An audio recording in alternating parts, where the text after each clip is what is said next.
Hello, my people. Today we're going to be doing some Razkid, and we're going to be playing some Ghosts in the House. So let's start. Starting from the beginning.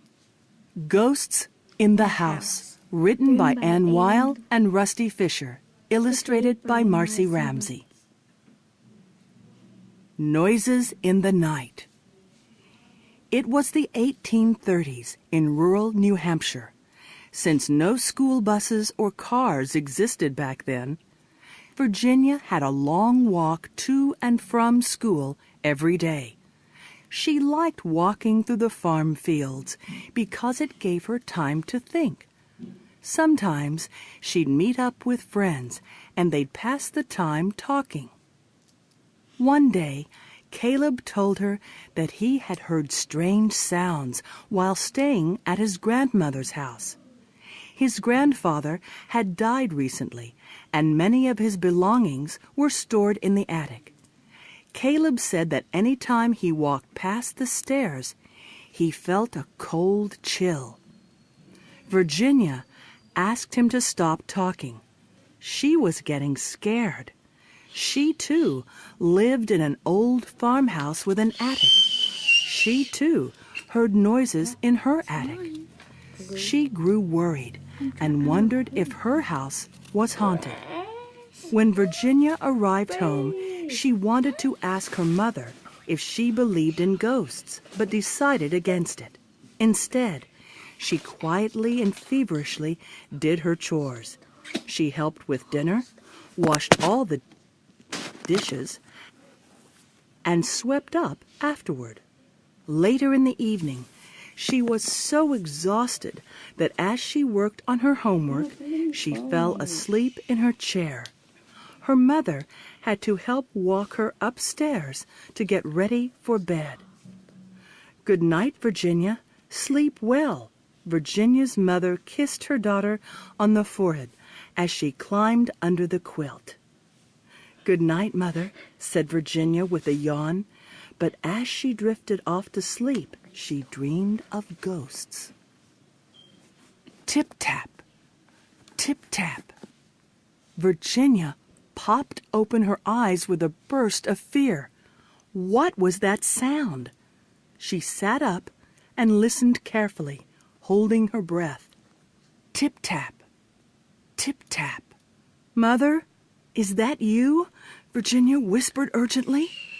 But there was no answer, only a strange, mysterious sound.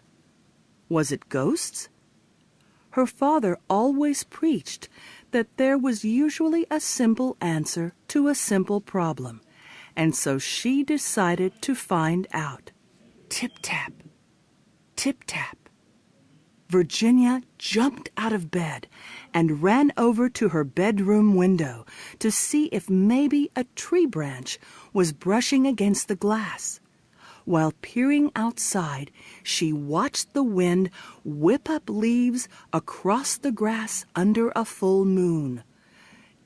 Tip-tap, tip-tap.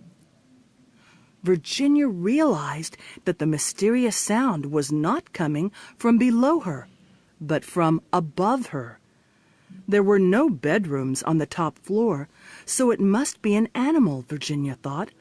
Maybe a raccoon snuck into the attic and is clawing its way out.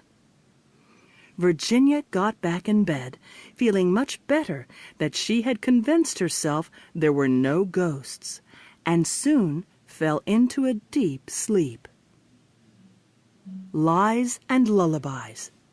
The next morning at breakfast, Virginia told her parents about the sounds she heard coming from the attic. "I'll look up there after breakfast," said her father, with a quick glance toward her mother. "Can I go with you?" asked Virginia. She saw a flash of worry cross her mother's face. "No, dear," said Mother. "The attic is dusty, and you'll get your dress dirty." Virginia was disappointed, but she knew better than to argue with her mother. Later that day, Virginia helped her mother hang meat to smoke behind the fireplace. "I thought we had one ham left," said Virginia, with a confused look on her face. "What happened to it?" she asked. Her mother looked away without answering, which Virginia thought was strange. Her mother was often short with her, but never ignored her.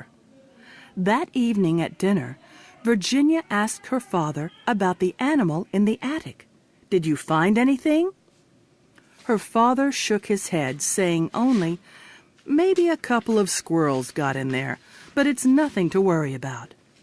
Virginia noticed a shared glance between her parents.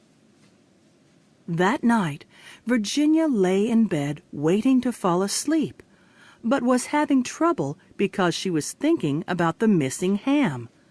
She wondered if the missing ham and the sounds in the attic were somehow connected. Had a giant raccoon somehow stolen their ham and dragged it upstairs? Then Virginia thought she had heard sounds, but she didn't. She heard voices. Virginia sat up and listened, but could not hear any words, only the murmur of a whisper. Someone, a woman, was singing very softly, perhaps a lullaby. But Virginia did not recognize the words or the melody. She heard from Caleb at school that ghosts made strange sounds, but could they sing too? Virginia got out of bed and ran to her parents' room. "Mother, Father," she called out, "there are people in the attic. I heard someone singing." "Hush, child," scolded her mother. "You'll wake your baby sister." "But I heard someone singing a lullaby," Virginia insisted. "It must have been your mother," said Virginia's father. "She was singing to the baby." Virginia glanced at her mother.